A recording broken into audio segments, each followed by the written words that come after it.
நீலகிரி, கோவை, திருச்சி உட்பட 15 மாவட்டங்களில் இன்று கனமழை பெய்யக்கூடும் என வானிலை மையம் தெரிவித்துள்ளது. தென்னிந்தியா மற்றும் குமரிக்கடல் பகுதிகளில் வளிமண்டல கீழடுக்கு சுழற்சிகள் நிலவுவதாக வானிலை மையம் குறிப்பிட்டுள்ளது. இதனால் நீலகிரி, கோவை, ஈரோடு, தருமபுரி, கிருஷ்ணகிரி, திருப்பத்தூர், வேலூர், ராணிப்பேட்டையில் இன்றும் நாளையும் கனமழை பெய்யக்கூடும் என கணிக்கப்பட்டுள்ளது. சேலம், நாமக்கல், திண்டுக்கல், தேனி, திருச்சி, கரூர் மற்றும் திருப்பூரில் இன்று கனமழை பெய்யும் என வானிலை மையம் கணித்துள்ளது. இதேபோன்று காஞ்சிபுரம் மற்றும் திருவள்ளூர் மாவட்டங்களிலும் நாளை கனமழைக்கு வாய்ப்பிருப்பதாக வானிலை மையம் தெரிவித்துள்ளது. அதே சமயம் திருவண்ணாமலை, தருமபுரி, சேலம், திருப்பத்தூர், வேலூர் மற்றும் ராணிப்பேட்டையில் நாளை மறுநாள் முதல் தொடர்ந்து 3 நாட்களுக்கு கனமழை பெய்யும் என வானிலை மையம் குறிப்பிட்டுள்ளது.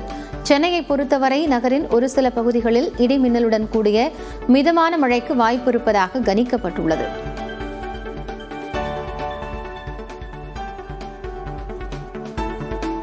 சென்னை புறநகர் பகுதிகளிலும் கனமழை பெய்தது. போரூர், மதுரவாயல், ராமாபுரம், மாநகரம், காரப்பாக்கம், நெற்குன்றம் ஆகிய பகுதிகளில் பெய்த மழையால் குளிர்ச்சியான சூழல் நிலவியது. சாலை ஓரம் தேங்கிய நீரால் வாகன ஓட்டிகள் சிரமம் அடைந்தனர்.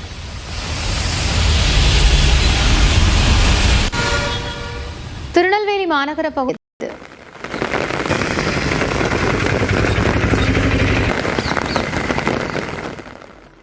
திண்டுக்கல்லில் கடந்த 2 நாட்களாக வெயிலின் தாக்கம் அதிகரித்திருந்த நிலையில் திடீரென கருமேகங்கள் சூழ்ந்து கனமழை பெய்தது. வடமதுரை, அய்யலூர், கொம்பேரிப்பட்டி, மலைப்பட்டி, கடவூர் என மாவட்டத்தின் பல்வேறு பகுதிகளில் 1 மணி நேரத்திற்கு மேலாக மழை பெய்தது. இதனால் அங்கும் வெப்பம் தணிந்து குளிர்ச்சியான சூழல் நிலவியது.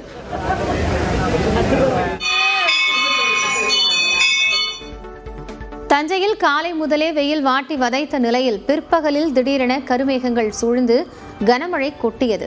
தஞ்சை, கும்பகோணம், பாபநாசம், திருவையாறு, வல்லம், பூதலூரில் பெய்த மழை காரணமாக சாலைகளில் தண்ணீர் பெருக்கெடுத்தது.